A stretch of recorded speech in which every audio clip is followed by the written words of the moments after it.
అన్ని రకాల వస్త్రాలపై up to 70% discount. ఇందాక కూడా ఎవరు ఇంటర్వ్యూలో అడుగుతూ ఉన్నారు, మేడం మీరు అడుగుతా అంటే సినిమాల్లోనూ ఒకటే చాయిస్ ఉంటుంది, either films or politics at this stage అంటే I said I opted for politics. I opted for అంటే నాట్ సినిమా పాలిటిక్స్.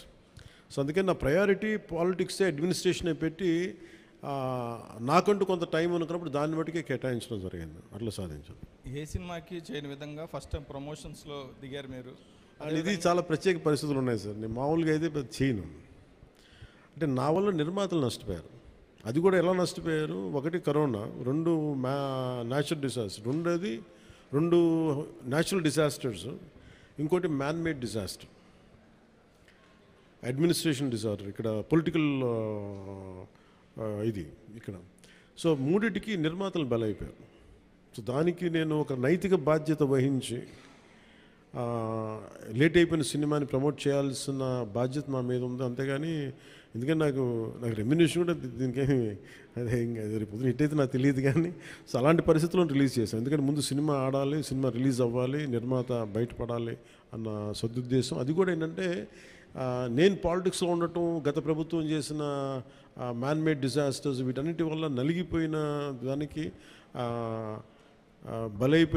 నేను పాలిటిక్స్లో ఉన్నాను కాబట్టి బలైపోయారు కదా, ఇబ్బందులు పడ్డారు నిర్మాతలు. అందుకని వాళ్ళందరి తరపున నేను కనీసం ఈ ప్రమోషన్ చేయడం అనేది చాలా ఎసెన్షియల్ డ్యూటీ అనిపించింది నాకు. అంతమించి మామూలుగా అంత అవసరం ఉండేది కాదేమో. సార్ ఆ సినిమా తీసేటప్పుడు కొంత ఇబ్బందులు కూడా పడ్డట్టున్నారు మీరు. ఏంటి సార్? ఆ సినిమా తీసేటప్పుడు కొంత ఇబ్బందులు కూడా పడ్డట్టున్నారు, సమ్మర్లో కానీ నైట్ టైంలో షూటింగ్ చేయటం కానీ. అంటే ఎలా అంటే నేను ఇక్కడికి వెళ్ళి వైజాగ్లో అరెస్ట్ అయ్యి మళ్ళీ వచ్చి 4 రోజుల తర్వాత మళ్ళీ ఇలా చేశాను. అంటే అరెస్ట్ అంటే చూశారు కదా ఎలా పెట్టారు. అట్లాంటి పరిస్థితుల్లో మండుటెన్లో కానీ అంటే that's part and parcel, there is no complaint about it. నాకేమనిపించిందంటే ఈ ఇబ్బందులు పడటం ఒకటిను, పార్టీని నడుపుతా ఏమాత్రం హోప్లెస్ పొలిటికల్ సిచ్యువేషన్లో ఉండి సినిమాలు చేస్తా, 10 రూపాయలకి 15 రూపాయలకి టికెట్లు ఏదైనా రిలీజ్ అయితే ఇబ్బందులు పెడతాం.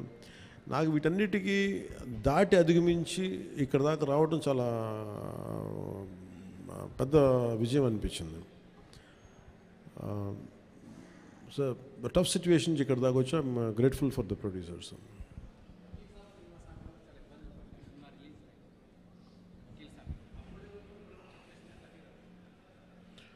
అంటే అన్నీ ఆర్గానిక్ ఉంటాయి కదండి, ఏదన్నా సహజంగా ఉంటాయి, కొన్ని ఇబ్బందులు ఉంటాయి, జరుగుతూ ఉంటాయి. అంటే నాకేంటంటే నేను సినిమాని ఇప్పుడు ఇప్పుడు మనం చాలాసార్లు నేను ప్రతి సభలో కూడా చెప్తాను, ప్రతి చిన్న పనికి కూడా ఒక చిన్నపాటి యుద్ధమే చేయాల్సి వస్తుంది. అంటే ఏది కూడా ఒక బస్సు ఎక్కాలంటే ప్రతి సగటు మనిషి చిన్నపాటి యుద్ధం చేసే వెళ్ళాలి, ట్రైన్లో వెళ్ళాలంటే చిన్నపాటి యుద్ధం చేసి సీట్ సంపాదించాలి. అలాగా ఒక సినిమా చేయాలన్నా ఏం చేయాలన్నా ఒక సంఘర్షణ లేకుండా ఏముండదు. అందుకని సంఘర్షణ జీవనంలో భాగం అయిపోయింది తప్ప నేను పర్సనల్గా ఇవన్నీ సహజం అనుకుంటాను. అంతకుమించి will move on, but how well we can stand out, ఎలా నిలబడగలం దాని మీద ఉంటుంది ఆలోచన.